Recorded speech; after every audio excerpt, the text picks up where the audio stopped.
지난 주말에도 폭우와 열대의 기후가 우리의 삶을 위협했습니다. 그런데 어제 저녁에 선선한 공기와 함께 귀뚜라미 울음소리를 들을 수 있었습니다. 그 소리를 듣고 있으면 언제 그랬느냐, 지난 전쟁과 같은 계절을 잊게 해줍니다. 계절의 변화 속에서 하느님께서 주시는 선물을 잘 경험하시기 바랍니다. 오늘 읽은 로마서의 말씀은 악을 악으로 갚지 말고 모든 사람이 보기에 선한 일을 하라고 권면하는 내용입니다. 저는 이 말씀을 묵상하면서 여러 질문과 어려움을 마주하게 되었습니다. 그 중에서도 저를 붙잡은 질문은 선이란 무엇인가 하는 것입니다. 대개 사람들은 선을 좋아합니다. 선한 것을 싫어하는 사람은 무척 드뭅니다. 그러나 그 선이라는 것이 누구에게나 똑같이 여겨지지 않고 상황에 따라 다르게 이해될 수 있다는 데서 혼란이 시작됩니다.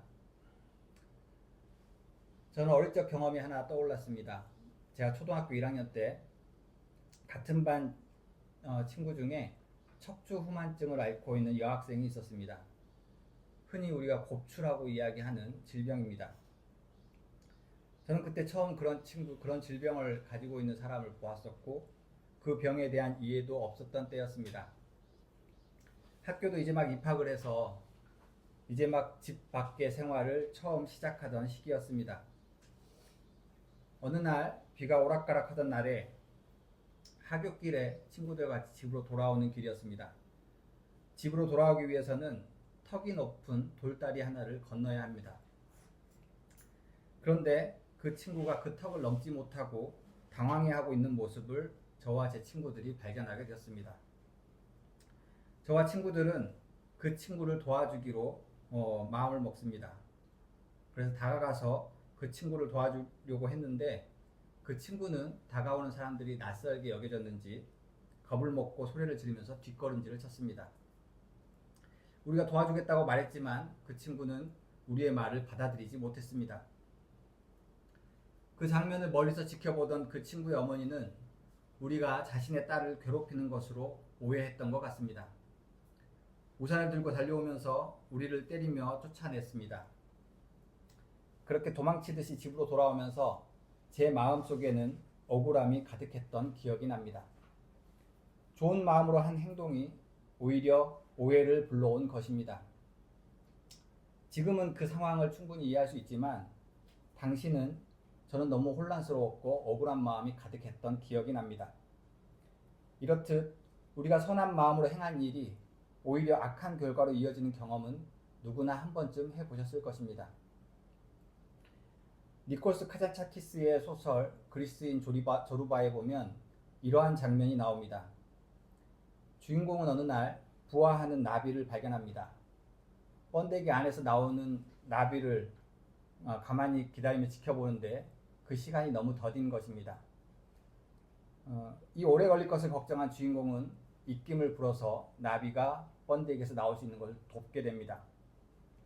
그 덕에 나비는 보다 빨리 번데기에서 나올 수 있었습니다.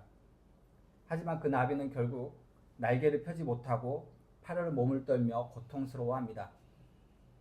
주인공은 행여나 자기가 잘못해서 나비가 그런 건 아닐까 두려운 마음이 듭니다. 그래서 그 나비의 날개를 펼 수 있게 도와주기 위해 다시 입김을 붑니다. 결국 그 나비는 날개를 펴지 못하고 파르르 떨다가 주인공의 손 위에서 죽게 됩니다. 나비를 돕고자 했으나 허사였고 결국 자신의 도움으로 나비는 주인공 손에서 죽게 된 것입니다. 조르바는 그 주인공에게 이렇게 말합니다. 그 나비가 날개를 펼칠 수 없어서 고통을 겪고 있다면 그 고통이 바로 나비가 날 수 있는 힘을 얻는 과정입니다. 당신이 그것을 도와주려 한다면 그 나비는 제대로 날 수 없을 것입니다. 조르바는 나비가 날개를 펼치는 과정에서 자신의 힘을 기르는 중요한 순간이 있다는 점을 강조합니다. 그 나비는 날개를 펼치기 위해서는 고통을 겪어야 하고 그것이 나비의 자연스러운 성장 과정이라는 것입니다. 성장을 위해서는 고통이 필요합니다. 그런데 그 고통을 바라보는 일이 안타까울 때가 있습니다. 고통을 받는 대상이 자신이 사랑하는 이라면 그 안타까움은 더욱 커집니다.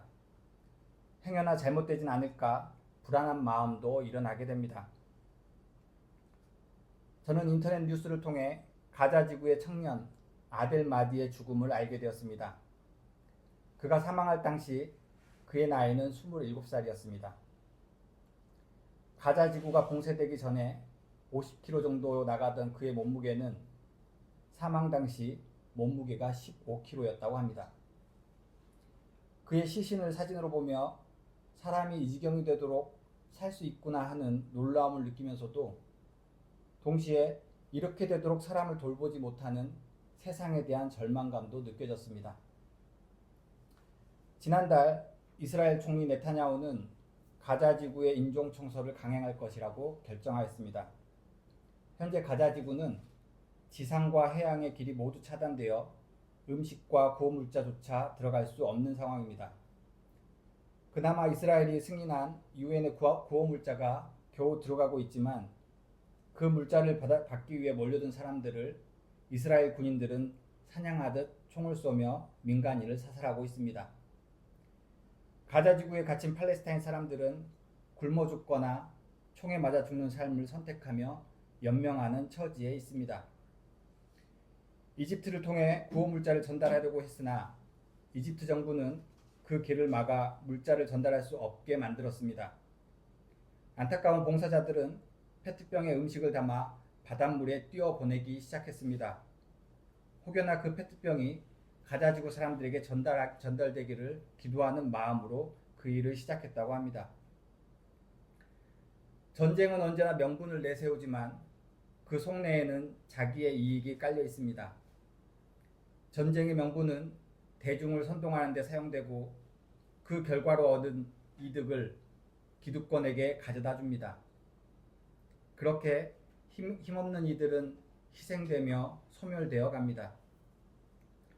이런 세상에서 약자들의 삶은 지옥과도 같습니다. 자신의 이익을 위해 타자의 고통을 이용하거나 방관하는 사람들을 볼 때면 그들을 사랑하고자 하는 마음이 도무지 들지 않습니다. 이 고통이 사랑을 배우기 위한 과정이라면 너무나 잔혹하다는 생각이 듭니다. 도대체 선은 무엇인가 하는 의문이 듭니다. 하느님께서 이루고자 하는 선이 무엇인지 도무지 가늠이 되지 않습니다. 이 잔혹한 학살이 인류의 보편적 사랑을 배우는 과정이라면 그 하느님을 받아들이기가 쉽지 않습니다. 오늘 누가복음서의 본문에서 예수님은 말씀하십니다. 너희는 원수를 사랑하고 좋게 대하여 주고 또 아무것도 바라지 말고 꾸어 주어라. 이 말씀은 저를 무척 불편하게 합니다.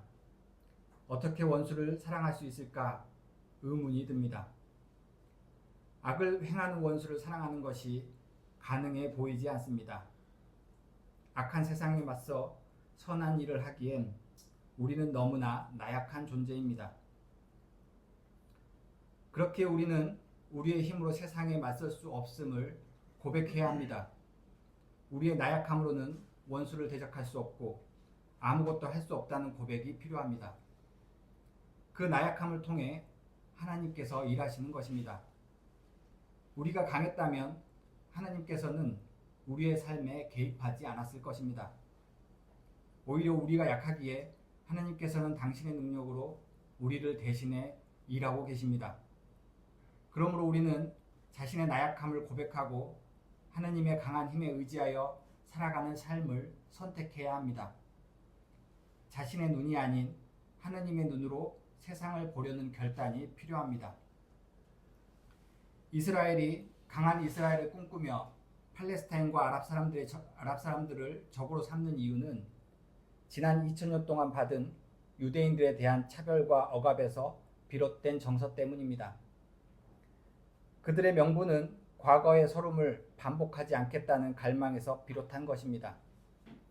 그 때문에 가자지구 사람들이 고통받는 모습을 보면서도 이스라엘 사람들은 여전히 과거에 자신들이 겪었던 아픔을 되새기며 분노합니다. 그 분노가 하느님의 눈에는 어떻게 보일까요? 세상 모든 이들이 하느님께서 창조하신 사랑하는 자녀들입니다.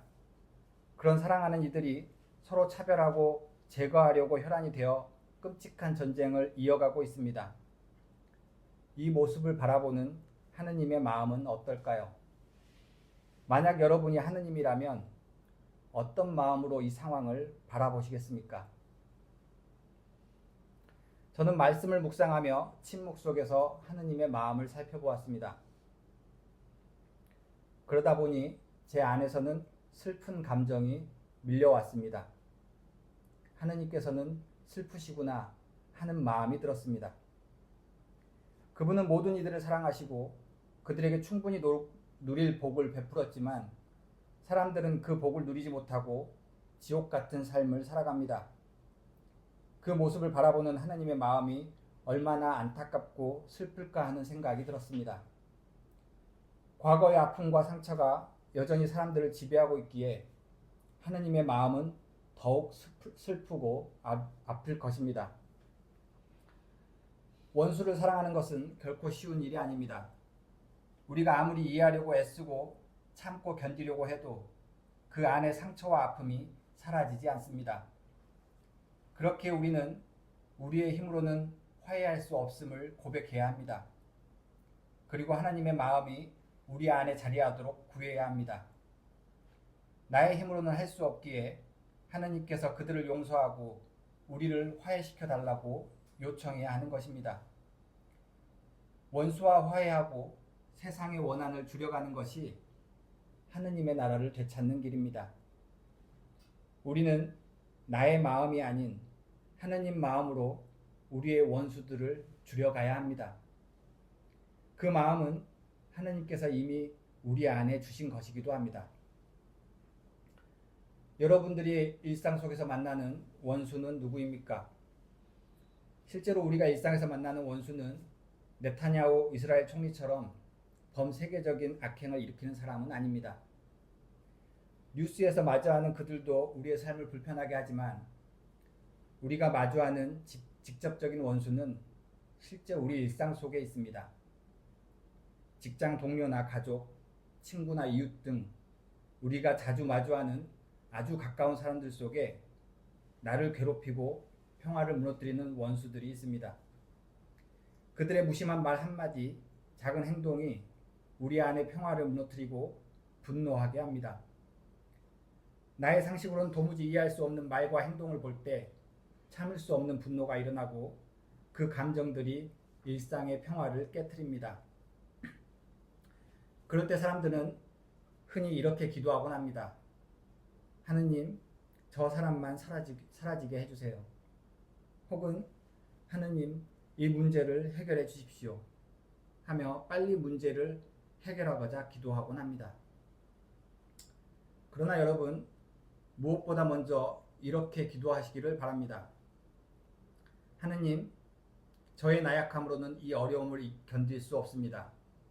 그러니 하느님, 저에게 오셔서 당신 사랑 안에 머물게 하소서. 예수님께서는 말씀하십니다.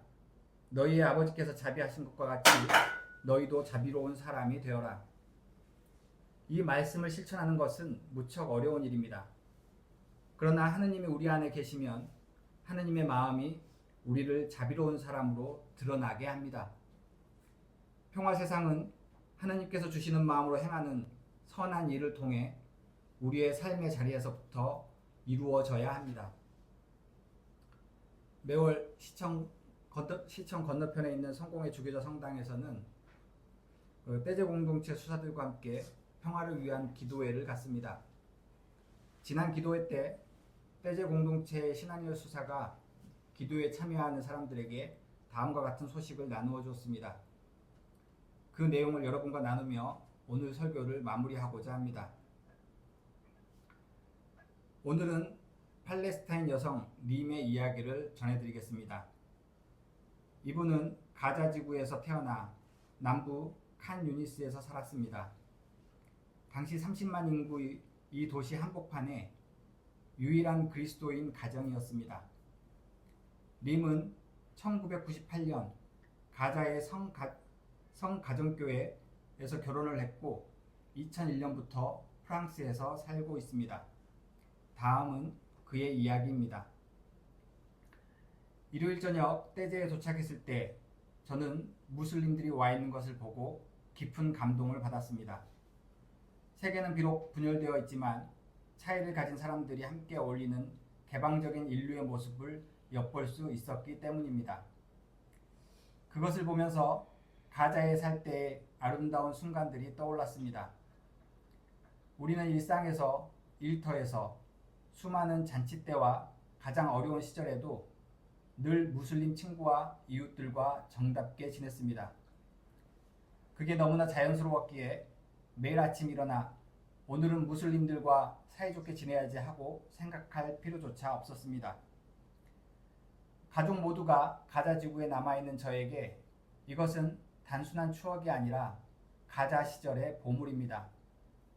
저의 가족 일부는 2023년 10월 8일 성가정교회에 피난해서 지금까지 지내고 있습니다. 그들은 이스라엘 군대가 자행하는 학살의 위협 속에 매일을 보내고 있습니다. 제가 그 가족들을 걱정하면 그들은 오히려 제게 힘을 주고 하느님을 신뢰하라고 말해줍니다. 그들은 신앙의 모든 것을 맡겼고 매 순간을 하느님과 함께 살고 있습니다. 이렇게 무의미한 전쟁에도 불구하고 저는 형제와 우정이 담긴 격려를 많이 받습니다. 그래서 어둠 속에서도 빛이 있다는 것을 저는 다시금 발견했습니다. 잔혹함에도 불구하고 인간성은 살아있습니다. 전쟁으로 모든 것이 파괴되고 아무것도 남지 않은 것 같을 때에도 관대한 마음과 큰 연대는 여전히 남아있습니다. 예수님께서는 십자가에 못 박히실 때 자신을 박해하고 욕하는 사람들을 보며 이렇게 기도하셨습니다. 아버지, 저 사람들을 용서하여 주십시오. 저 사람들은 자기네가 무슨 일을 하는지 알지 못합니다. 이 기도가 바로 하느님의 마음에서 일어나는 기도입니다. 하느님은 우리의 원수를 포용하시고 보듬어 주십니다. 우리 안에 하느님 마음이 자리한다면 우리 또한 우리의 원수를 향한 이런 기도가 가능하게 됩니다. 이런 기도가 가능할 때 우리는 하나님께서 바라시는 선한 일이 무엇인지 조금은 이해할 수 있을 것입니다. 기도는 우리가 하느님 품에 머무는 시간입니다. 그 시간을 통해 우리 내면에 하느님의 자리를 마련하시기 바랍니다. 우리는 그 마음을 품기 위해 함께 기도하는 공동체가 되어야 합니다. 하느님께서 주시는 마음으로 선한 일을 행하며 이 땅에 참 평화가 이루어지기를 바라는 서울교회 교인들이 되시기를 바랍니다.